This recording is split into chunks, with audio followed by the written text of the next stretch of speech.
ste na kitajskem trgu oziroma s Kitajci poslujete oziroma sodelujete že koliko let? Ja, kar nekaj časa že moram reči, da moja zgodba v bistvu s Kitajsko se je odprla z akvizicijo Outfit 7. Takrat sem dobil en poseben privilegij, pa na drugi strani tudi odgovornost. Kajti pri 33 letih sem postal predsednik upravnega odbora te verjetno izjemno zanimive zgodbe, ki je imela saj slovenski začetek. In na ta način v bistvu sem začel spoznavati, bom rekel, Kitajce z vidika poslovanja. Potem, ko sem pa prenehal biti tam aktiven v operativni vlogi, je pa ravno bilo čas, ko je Hisense kupoval Gorenje in Franjo Bobinac je rekel, že rabimo eno organizacijo, kjer bi v bistvu postavili odnose med Slovenijo in Kitajsko na neko pravo mesto. In nekako smo se odločili, da naredimo slovensko-kitajski poslovni svet. Zaradi tega, ker Kitajska je pomembna z vidika te hierarhije, institucionalizacije in to, je bila odločitev, da to naredimo na gospodarski zbornici. In ja, imel sem ta privilegij, pa spet, bom rekel, odgovornost, da sem postal prvi predsednik tega slovensko-kitajskega poslovnega sveta in zdaj v bistvu končujem tretji mandat, se pravi že 5. leto poteka to sodelovanje med obema državama. In kakšne so, Slovenci verjetno imamo veliko nekakšnih stereotipov, kaj Kitajska je ali pa kaj so Kitajci. Kaj opažate recimo pa vi, ker toliko časa že delate z njimi? Imamo to stereotipe, ni tako, kot si predstavljamo? Seveda imamo na nek način stereotipe in ja, Kitajci radi pijejo zeleni čaj, ampak po drugi strani pa njihovi vlaki grejo 300 km/h. Vedno manj je občutka, da morda delajo še za šalo riža, ampak ja, premalo pa razumemo ta vidik napredka. Kitajska v 40 letih naredila tak preboj, kot ga ni naredila nobena druga država. Jaz se spomnim, ko sem bil še otrok, smo zbirali v bistvu preko UNICEF-a pomoč Kitajske. Sama je znala narediti ta res izjemen razvoj. Morda je danes eden še vedno stereotipov, ki ga premalo razumemo, da je tista, ki kopira, ampak to več že dolgo časa ni res. Kitajska je ratala ena najbolj naprednih držav, ko govorimo o zelenih tehnologijah, je verjetno prehitela cel svet in ta njihov napredek je res izjemen. Znajo razumeti, da je absolutno meritokracija najbolj pomembna stvar, ko pride do politike. Videli ste in vsak dan znova vidimo, da na politične položaje dajo res izjemne in najboljše ljudi. In ta skupna ideja, kako država drži skupaj in kako je nek skupen napredek, je v bistvu vtkan vsako DNA Kitajcev in to so znali res izjemno narediti. Torej odnos Kitajcev do politike je precej drugačen kot Slovencev, a ne?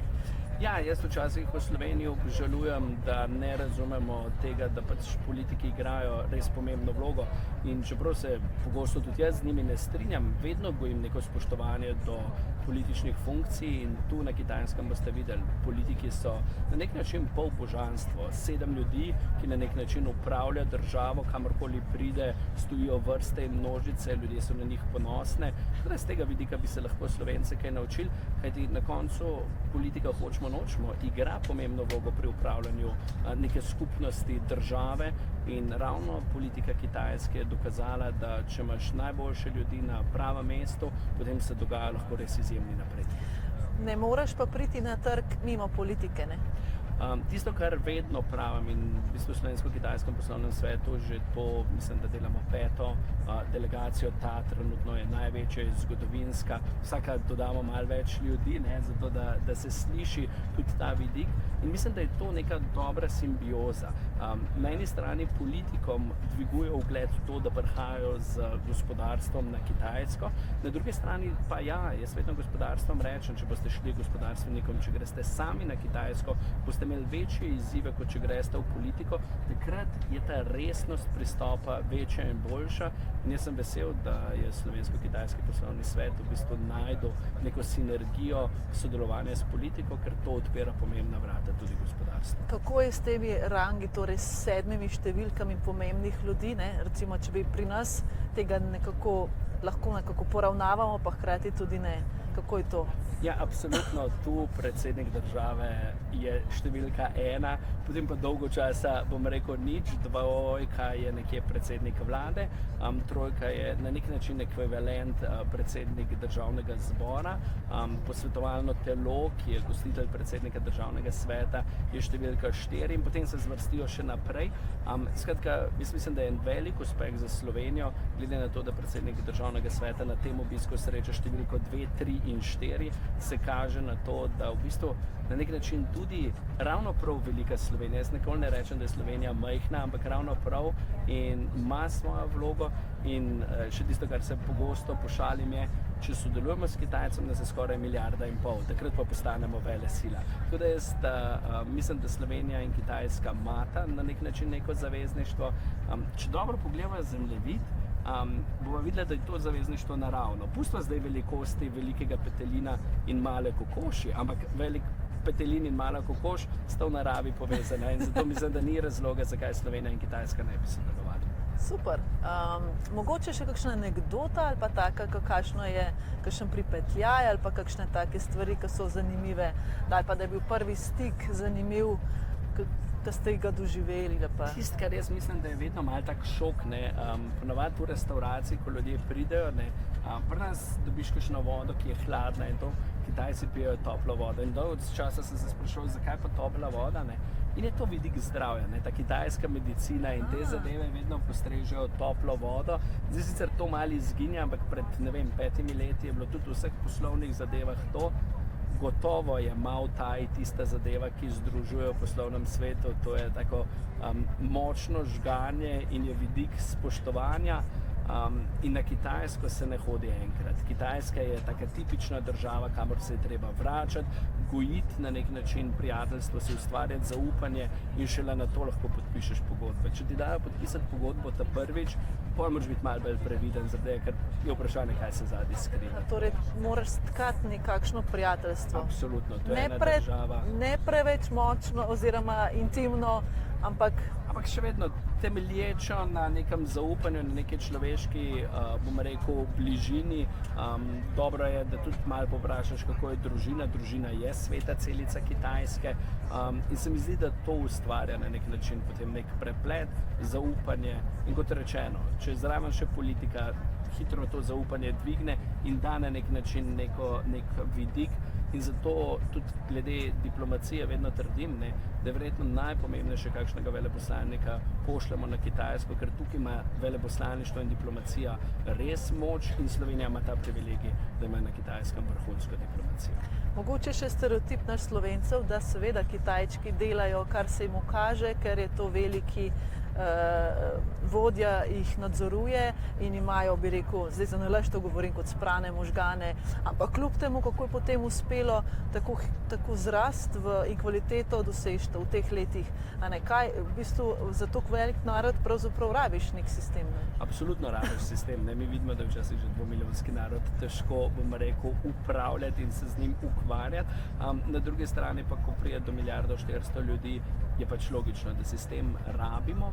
Je pa res, če zaupaš voditeljem, kot to Kitajci delajo, predsedniku Šiju in konec koncev ima rezultate, potem verjetno gre za hierarhični pristop, ampak temelječ na nekem logični meritokraciji, ki je dobra za družbo v celoti. Ne gre za vprašanje posameznika, gre za vprašanje rezultatov in jaz mislim, da se pravi razvoj zadnjih 40 let dobro govori o tem, kaj Kitajska naredila in tu včasih Zahod naredi napako, ko smo še vedno domišljavi in tega Kitajski nočemo priznati.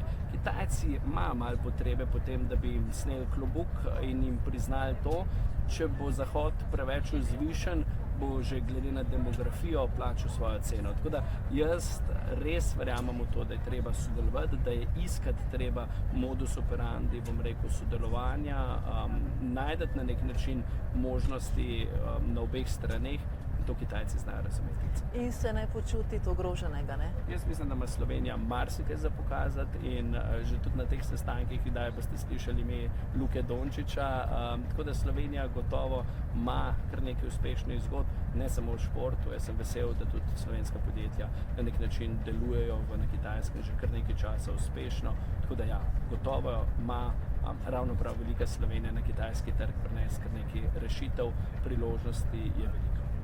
Še to, ste me spomnili, še Outfit 7, se nazaj vrnemo, Ja. ne, podjetja, pa sem si rekla, ok, najbrž je bilo povsem drugačno delo, če bi v Sloveniji delali ali pa na Kitajskem. Kaj ste doživeli? Ja, jaz sem imel ta privilegij, da sem delal nekje vmes. Ko sem vodil Outfit 7, sem bil na Cipru, ampak je treba povedati, ne, ta pritisk je vedno bil, vedno je bila kitajski pogled, da ljudje v Sloveniji malo premalo delajo. Ne. Sicer jaz sem vedno branil ekipo in ljudi in rekel, lejte, rezultate dajemo tudi z 8-urnim delovnikom, ampak gotovo ta vidik, koliko Kitajci preživijo časa, bom rekel, v službah, in če to primerjate z Slovenijo, je gotovo to, da v službah na Kitajskem preživijo mnogo več časa.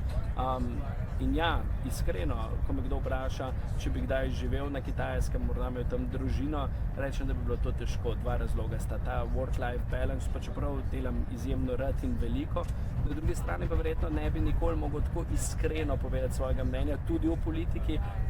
Ne vem, če bi bil ravno na prostosti na Kitajskem z mojim načinom delovanja in razmišljanja. Tako da ta vidik svobode z malo je v Sloveniji gotovo tisti, ki je pomemben in igra neko vlogo vsakdanjega življenja.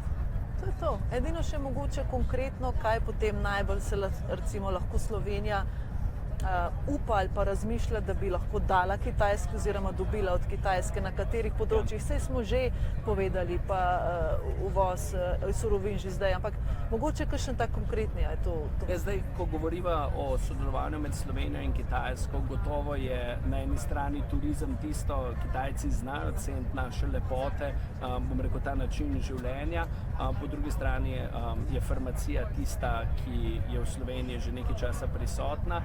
Jaz verjamem, da slovenski avtomobilski grozd kot tak, ki ima res dolgo tradicijo in predstavlja 10% GDP-ja, pomeni neko priložnost, sploh v revoluciji električnih avtomobilov, ki jih je Kitajska naredila v zadnjem času.